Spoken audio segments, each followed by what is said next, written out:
you don't want to get these cheaper aftermarket parts. Will we get this thing started? Let's find out. Today's video is nothing but completely unplanned, if you will, all of which came by surprise, and it usually does. So therefore, you're not going to see a voltmeter, unfortunately for me and for you, or any sort of testing that should have been done.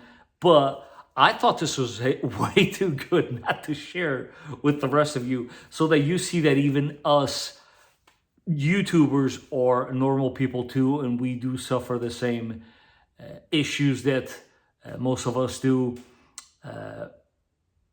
I basically almost got stuck a few days ago, guys. The wagon basically decided to quit on me, and by that I mean the alternator on the wagon decided to quit. A couple of miles away from the house, I decided to keep going, turned everything off, and it literally died on me on the driveway, just to then act normal once more the following morning. So as far as footage of that goes, I have none. So there you have it. Ladies and gentlemen, welcome back to the channel. This is the Vikings Garage. Worry not though, I do have a video that I put in the past that shows you how to do some testing, which I will link together with this one in order for you guys to test some things out. But as far as getting this whole alternator issue solved, you might want to watch the following.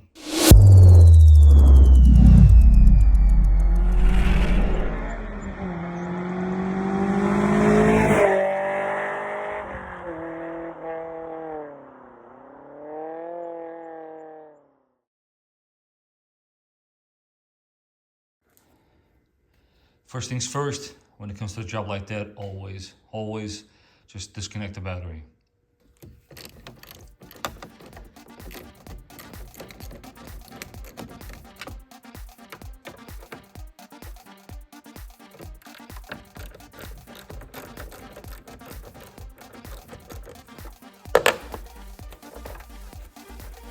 Put it to the side, same story.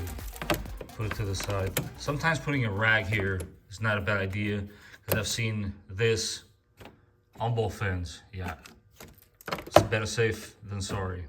Now that this side of the things are taken care of, we focus our attention on the alternator itself. Before I go ahead and take the belt out, I want to just do some small little jobs here. Disconnect that guy. Let's pull this boot back now, because it is important to have the battery disconnected before you do that.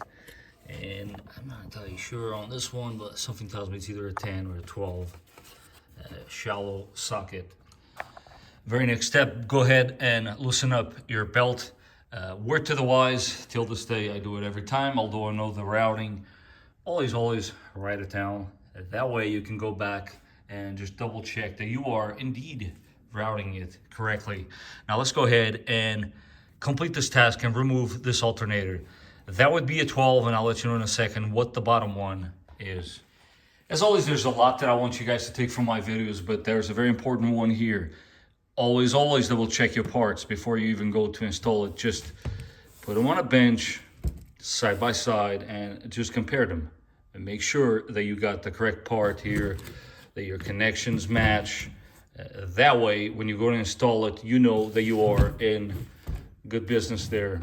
Now, as far as the old one, can I really show you guys physically a fault? No, I mean, this feels like it has a little resistance, but it's tough to tell. This is just the way it is. At the end of the day, it's an alternator with almost 300,000 miles. There's a lot of wear, there's a lot of black stuff on the edge there.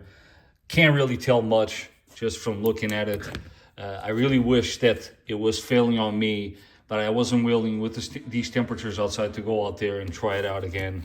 Another top tip here, by comparison, if you look and see how this is sticking out a tiny bit, always make sure that that one is recessed the way it is, because eventually with the screw is going to pull that section out and clamp this portion of the alternator. But let's go ahead and install this one back on the vehicle.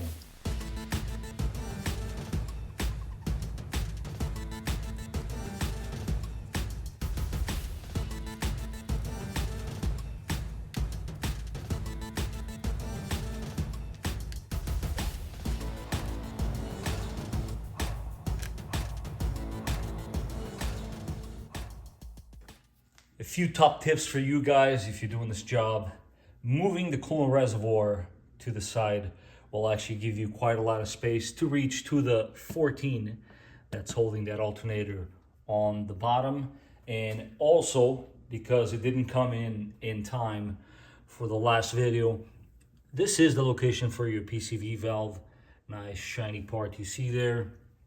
We went ahead and did it at this time because if you do take that hose out, that actually gives you a whole lot of space. The key here is make yourself a comfortable space to work with, and this job will be absolutely no problem.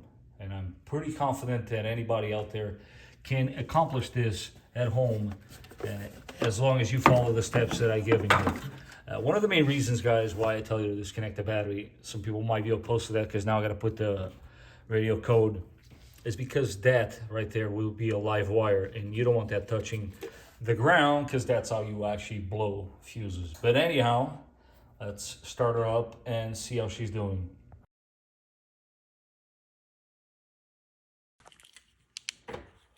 All right.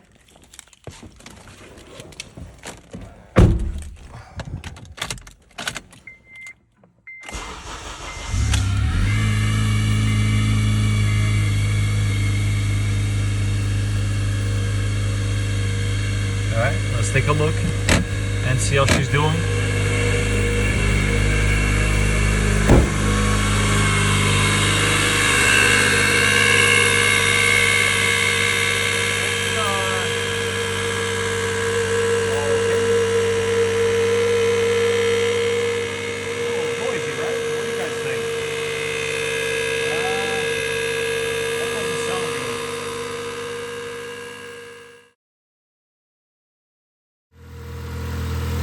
I do have to say, guys, this is definitely a little concerning.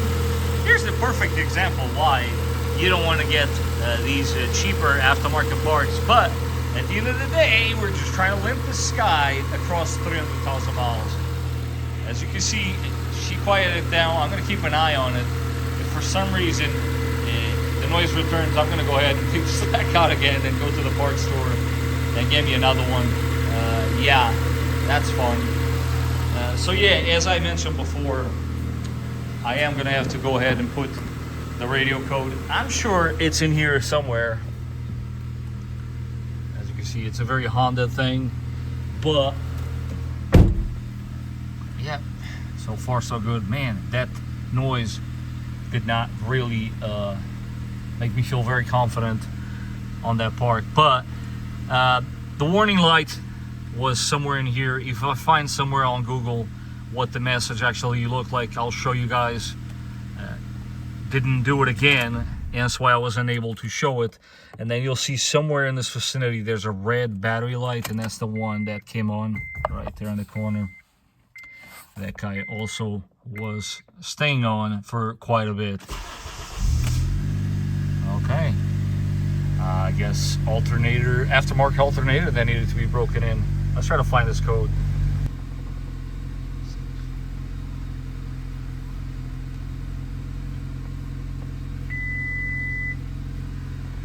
Top tip, guys, you're probably saying to yourself, why would you show us the code? It really doesn't matter. They literally put it on your glove box. Oftentimes you'll find it there. Some older Hondas, just a top tip, this trim piece right here, or sometimes on that side, but you take this trim piece off and you'll find a sticker on the side here with that same exact configuration. While we charge up the S2000, I figure I get the tips changed. But before I go ahead and put the second one, I wanted to go ahead and show you guys a little bit of a comparison here, so you see why I ended up doing something about it. I mean, this thing looked really nasty, and for $6 a pop from the junkyard with a little bit of elbow grease, I think we are doing much better. What do you guys think? And now about that for an ending. This one just had an alternator replaced. This one clearly needs a battery. So yeah, real life right here. One is gonna save the other. You guys know what I'm talking about. Guys, as always, I appreciate you watching. If you would do me a favor, smash that like button. That helps the channel quite a bit. As you can see, I can't even talk. It is so cold out here. Cold weather does amazing things to these machines, but you got to keep trooping along. And as always, if you don't want to miss any more of this nonsense, don't forget to subscribe. But I will catch you guys on the next one. Will we get this thing started? Let's find out.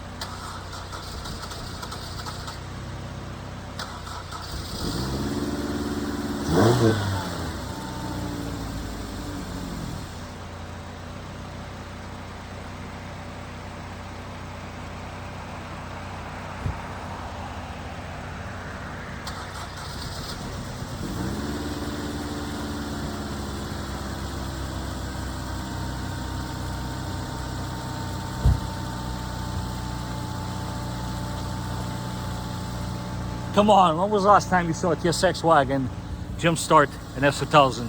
Don't forget to subscribe, guys.